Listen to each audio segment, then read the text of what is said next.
benefiting from tariffs on international imports. People are on the bandwagon of eating local, and that's fine with me, and I can supply it for 50,000 U.S. farmers just walked off their land. Entire fields are being torched in Texas, not by wildfires, but by desperate hands with nothing left to lose. In Arizona, crops rot under the sun as workers vanish overnight. And while America's heartland collapses under labor crackdowns, water shortages, and rising costs, Canada is quietly thriving, signing billion-dollar export deals and welcoming American growers with open arms. So just how did we go from feeding the world to fleeing our own soil? Over in Nebraska, the fields that once fed the world are growing quiet. For generations, this state stood tall as one of America's most reliable wheat producers. Its grain traveled to ports across the East Coast, reached Europe, Asia, and everywhere in between. But by mid-2025, something had changed, and not with a bang, but with a heavy silence that's creeping through farming towns, one empty field at a time. Farmers aren't just losing crops, they're losing reasons to keep going. The first signs showed up in the numbers. Wheat prices have stayed stuck around $5 per bushel for weeks. That, for you non-farmers, is way too low to make a living. Even a good harvest can't save a farmer if the market's not going to pay. Some have tried to hold off, storing grain and waiting for prices to bounce back. But a lot of people couldn't afford to wait. They had bills to pay, loans to repay, equipment that needed maintenance and repairs.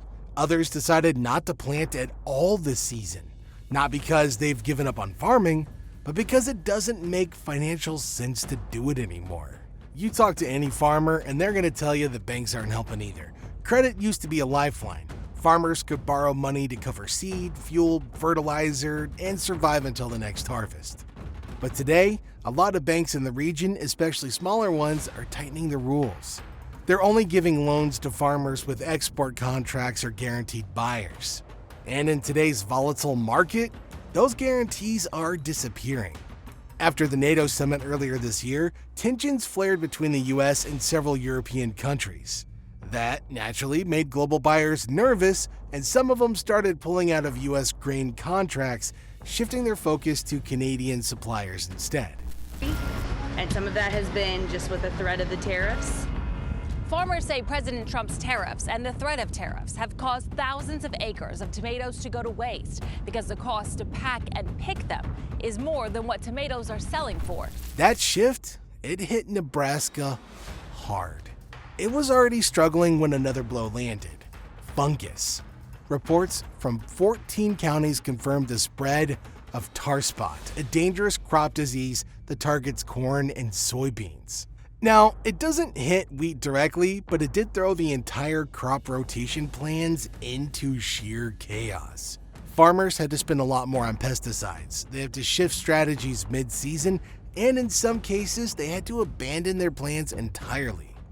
Honestly, the cost of staying in the game just kept going up while the returns just kept on shrinking. And through all of this, Canada's farming sector is doing the exact opposite. In the first half of 2025, Canada exported over 6.6 million tons of wheat, a 20% jump compared to last year. Provinces like Saskatchewan and Alberta are grabbing more of the global market, not because they're undercutting prices, but because they're more stable.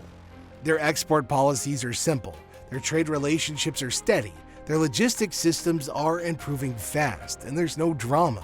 Arizona was once a bright spot in U.S. agriculture. With its sunny skies and mild winters, it became a hub for lettuce, tomatoes, eggs, and even greenhouse fruits. Farmers in places like Yuma and Maricopa counted on the steady rhythm of seasonal harvests. But by 2025, that rhythm has been completely broken. The crops haven't failed because of poor farming. The people have walked away because farming itself is failing. The labor force vanished almost overnight. Farmers reported that one week they had full crews, and the next, barns and packing lines were empty. Surprise immigration raids at the peak of the winter vegetable season caused panic. Workers, many undocumented but vital, disappeared without a word. Even those with legal papers began staying home, too scared to be caught in the crossfire. With nobody to pick crops, some growers had to abandon their harvests. Contracts were canceled, orders left unfulfilled, and fields once alive with workers fell silent. But it wasn't just the labor. Arizona is also in the middle of a brutal water crisis. Since 2024, strict regulations have locked down irrigation access in a lot of counties. Farmers can't dig new wells. The Colorado River allocations have shrunk. Without water, even the best seeds and tools are useless. Greenhouses have shut down, refrigerated trucks sit idle, and entire harvests are being skipped, not because farmers failed, but because the system failed them. And then on top of all of that came a new blow. A sudden federal health policy forced large-scale egg farms to cull millions of chickens after an avian flu outbreak. That order, by the way, came without enough financial or technical support. For some farms, it was the final straw. Between disappearing labor, no water, and unpredictable policies, longtime growers just started walking away. And the most surprising part, a lot of them are applying to move to Canada. The cold, northern neighbor that once seemed impossible for farming is now offering hope. Canadian immigration programs are actively inviting experienced farm workers. They're offering stability, technical support, and better conditions than many places in the US. Arizona's loss is becoming Canada's gain. Now, people didn't leave because they stopped loving the land. They left because they couldn't survive on it anymore. The farms in Arizona may still exist on paper, but without water, without labor, and without help, they're little more than dust. What's being lost isn't just produce, it's pride, it's legacy, it's livelihood. Parts and getting steel and machinery and that, and fertilizer and chemicals. Canadian hog farmers are highly reliant on the U.S. market, especially those in Manitoba, which is the largest pig-producing province in the country. It also doesn't help that corporations keep on buying up all the farms that are failing.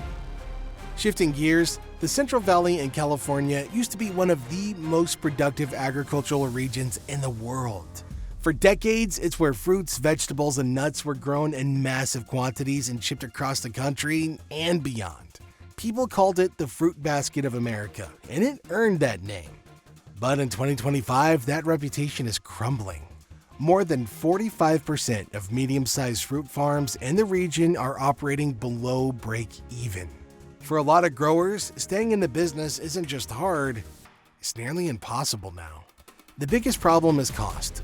Electricity bills have gone up by more than 150% in just 2 years. Farmers use electricity for everything: pumping water, running cold storage, sorting produce. And when your bills double or triple, but your crop prices stay the same or they drop, something's gotta give. Some farmers have been forced to shut off irrigation early just to avoid going bankrupt. Others are reducing the size of their harvests, not because they want to, but because they can't afford to keep everything alive. Water has always been tricky in California, but it's gotten even worse. New groundwater protection laws prevent a lot of farms from digging new wells. At the same time, surface water supplies are shrinking. The Central Valley relies heavily on water from snowmelt and state reservoirs, and with unpredictable weather patterns, those sources have become less reliable. Some farms are getting only a fraction of the water that they need. Crops are drying out, orchards are being abandoned, and families that have farmed the same land for generations are being forced to make impossible choices. And while all this is happening in California, something very different is taking place just across the northern border. In Canada, agriculture is booming. In just one quarter, the country signed over $1.2 billion in new agricultural export contracts. Provinces like Saskatchewan, Alberta, and British Columbia aren't only growing more, they're also taking market share from the United States. They're sending fruits, grains, and other products to Japan, Mexico, and even American supermarkets. Where once California supplied the produce, now it's all coming from the north. And here's the thing, Canada is doing a lot more than just farming, it's investing. Farmers get subsidies. They have access to crop insurance. New infrastructure is making it easier to transport goods. And their immigration policies? They're taking on experienced workers from all around the world, including some from the United States. So, what's your take on all of this? Make sure you let us know in the comments section down below.